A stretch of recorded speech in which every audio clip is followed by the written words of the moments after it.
എന്താ സത്യ ഇത്? സ്വർണം പണയം പറ്റില്ലേ? മോനെന്തിനെങ്കിലും ദേഷ്യപ്പെട്ട് നിൽക്കുന്നേ? പണത്തിന് ആവശ്യം വരുമ്പോഴേ കടം വാങ്ങുന്നതും പണയം വെക്കുന്നതും ഒക്കെ എല്ലാ മനുഷ്യരും ചെയ്യുന്നൊരു സാധാരണ കാര്യം തന്നെയാ. അതിന്റെ പേരിൽ ആരും തരം താഴ്ത്തി പറയേണ്ട കാര്യമൊന്നുമില്ല. ആരെ താഴ്ത്തി പറഞ്ഞെന്ന് സത്യേട്ടൻ പറയുന്നേ? പറഞ്ഞതാരാണെന്നൊക്കെ പറഞ്ഞവർക്കറിയാം.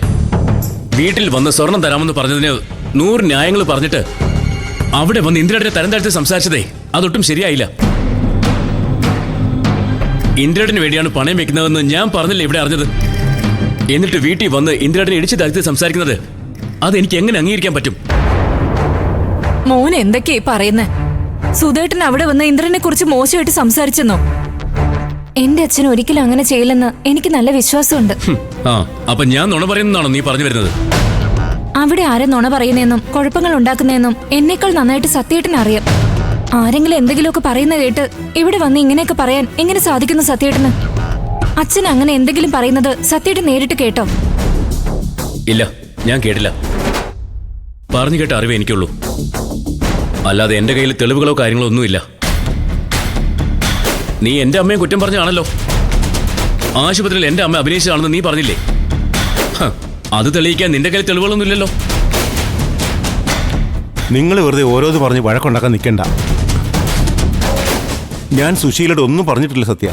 വേണ്ട, ആരും ഒന്നും പറഞ്ഞ് എന്റെ മനസ്സ് മാറ്റാനൊന്നും നോക്കണ്ട. ശരി, അങ്ങനെയെങ്കില് സത്യേട്ടൻ അങ്ങനെ തന്നെ വിശ്വസിച്ചോ. ഇവിടെ ആരും ഒന്നും സത്യേട്ടനെ വിശ്വസിപ്പിക്കാൻ വരില്ല. എന്നെങ്കിലും സത്യങ്ങളെ തിരിച്ചറിയാൻ സാധിക്കുമെങ്കിൽ അന്ന് സത്യേട്ടൻ വിശ്വസിച്ചാ മതി. മോളെ, നീ ഒന്നും മിണ്ടാതിരിക്കെ. സത്യൻ എന്തോ തെറ്റിദ്ധാരണ ഉണ്ടായി എന്തോ പറഞ്ഞെന്ന് കരുതി നീ ഇങ്ങനെയാണോ സംസാരിക്കുന്നത്? വേണ്ട, അവളെ ആരും തിരുത്തണ്ട.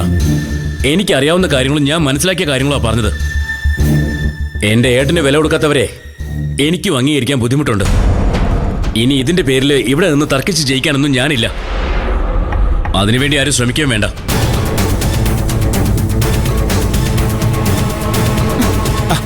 സത്യ, ഒന്ന് നിക്ക്. വേണ്ട, വിളിക്കണ്ട. ഇത്തരം തെറ്റിദ്ധാരണകൾ നമുക്ക് പറഞ്ഞു തിരുത്താൻ പറ്റില്ല. അതൊക്കെ സ്വയം തന്നെ മനസ്സിലാക്കണം. അപ്പൊ തിരിച്ചു വന്നാ മതി. എന്റെ മോളെ, നീ എന്തൊക്കെയാ പറയുന്നേ? ഞാൻ പറഞ്ഞത് അമ്മ കേട്ടില്ലേ? ഇനി ഞാനത് പറയണോ?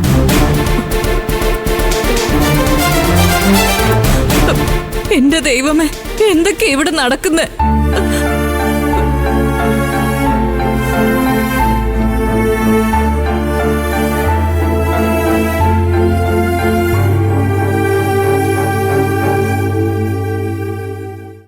ഇല്ല മോളെ, അച്ഛനെന്ന് എങ്ങും പോയില്ല. ഒന്നിനും ഒരു മൂഡ് തോന്നുന്നില്ല. 2 ദിവസം ഇങ്ങനെയൊക്കെ അങ്ങ് പോട്ടെ. അപ്പോഴേക്കും എല്ലാ കാര്യങ്ങളൊക്കെ ഒന്ന് റെഡിയായി വരും.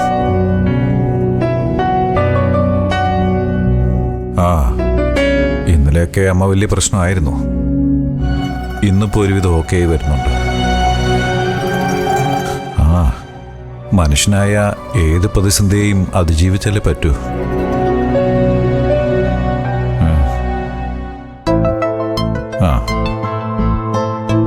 വേണ്ട മോളെ, അമ്മയോട് ഞാൻ പറഞ്ഞോളാം. ഇനിയിപ്പം നിന്റെ ശബ്ദം കേട്ട അവള് പിന്നെയും കരയാൻ തുടങ്ങും. എന്നാ മോള് വെച്ചോ കേട്ടോ. അച്ഛൻ പിന്നെ വിളിക്കാം. ഓക്കെ.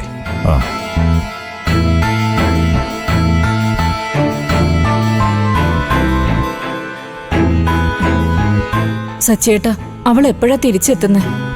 അവള് മടക്കയാത്രയല്ല. അവള് പതുക്കെ വരട്ടെ.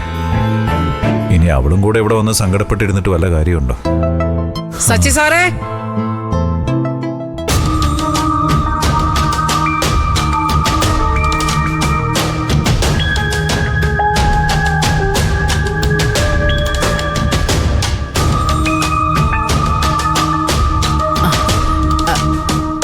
ഞാനേ അങ്ങ് അകത്തോട്ട് വരുവാണേ.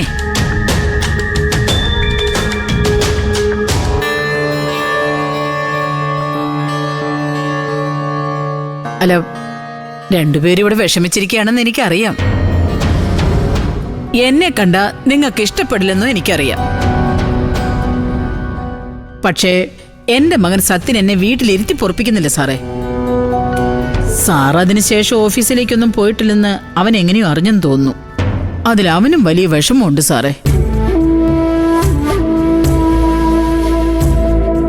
സച്ചി സാറ് തളർന്നു പോകരുതെന്ന് പറയാനേ അവനെ എന്നെ നിർബന്ധിച്ച് ഇങ്ങോട്ട് പറഞ്ഞു വിട്ടത്. സുശീല ഇരിക്കെ. ആ ഇരിക്കോ, ശരി. ചായ എടുക്കാം. വാ വന്നിരിക്കെ. പിന്നെ നമ്മളങ്ങനെ തളർന്നിട്ടൊന്നുമില്ല സുശീലേ. പെട്ടെന്ന് പുറത്തിറങ്ങിയ ആളുകളെ അഭിമുഖീകരിക്കാൻ ഒരു മടി. 2 ദിവസം കഴിയുമ്പോൾ അവർക്ക് പുതിയ എന്തെങ്കിലും വാർത്ത കിട്ടിയാൽ എല്ലാവരും അതിൻ്റെ പുറകെ വയ്ക്കോളും. അതുവരെ വീട്ടിലിരിക്കാന്ന് വെച്ചു. എന്നാലും ഒത്തിരി സ്ഥാപനങ്ങളൊക്കെ ഉള്ളതല്ലേ സാറേ. ഗോകുലാണെങ്കിൽ നോക്കാനും ഇല്ല. ഇന്നത്തെ കാലത്ത് അന്യരെ ആരെയും വിശ്വസിച്ചേൽപ്പിക്കാനും പറ്റില്ല. ഞങ്ങളുടെ മാനേജറും സ്റ്റാഫും ഒക്കെ വിശ്വസ്തരാ. അതുകൊണ്ട് അവര് നോക്കിക്കോളും. ആ അപ്പോഴേക്കും ഗോകുല് ജാമ്യം കിട്ടി വരുമായിരിക്കും അല്ലേ? സത്യന് സാറിനെ വന്ന് കണ്ട് സമാധാനിപ്പിക്കണമെന്നൊക്കെ ഉണ്ട്. പിന്നെ ആളുകൾ എന്ത് കരുതുമെന്ന് വിചാരിച്ചാ? സത്യൻ ഇവിടെ വരുന്നതിന് ആളുകൾ എന്ത് പറയാനാ സുശീലേ? അല്ല, ഇന്ദുമോളുടെയും സത്യന്റെയും കല്യാണം തീരുമാനിച്ചതും പിന്നെ അത് മാറിപ്പോയതും ഒക്കെ എല്ലാവർക്കും അറിയാവുന്നതാണല്ലോ. ഇപ്പോ ഇന്ദുമോള് ഭർത്താവിനെ വിട്ട് ഇവിടെ കഴിയുമ്പോ സത്യം വീണ്ടും ഇങ്ങോട്ട് വരിക എന്ന് വെച്ചാ... സച്ചേട്ടാ,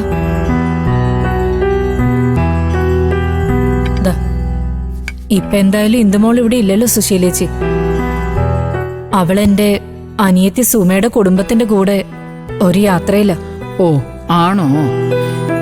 ഞാൻ വിചാരിച്ചു ഏട്ടൻ ഇങ്ങനെ ഒരു അവസ്ഥ വന്നപ്പോ ഇന്ദുമോള് സങ്കടം കൊണ്ട് പുറത്തിറങ്ങാതിരിക്കുകയാണെന്നാ. ആ പിന്നെ ഏട്ടനും അനിയത്തിയും തമ്മിൽ അത്രയ്ക്കും അടുപ്പമായിരുന്നല്ലോ. അതെ.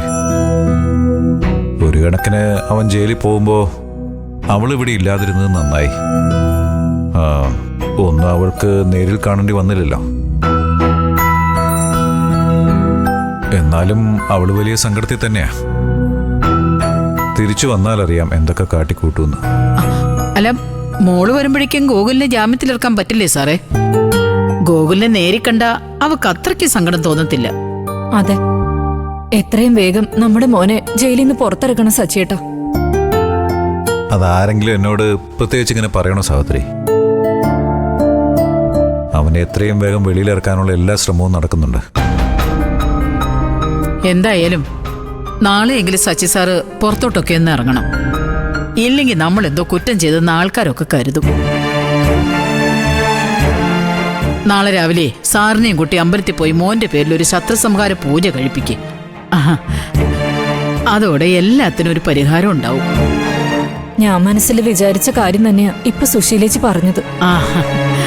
സച്ചേട്ടാ, നാളെ നമുക്ക് എന്തായാലും അമ്പലത്തിൽ പോണം. ആ ശരിയാ. പിന്നെ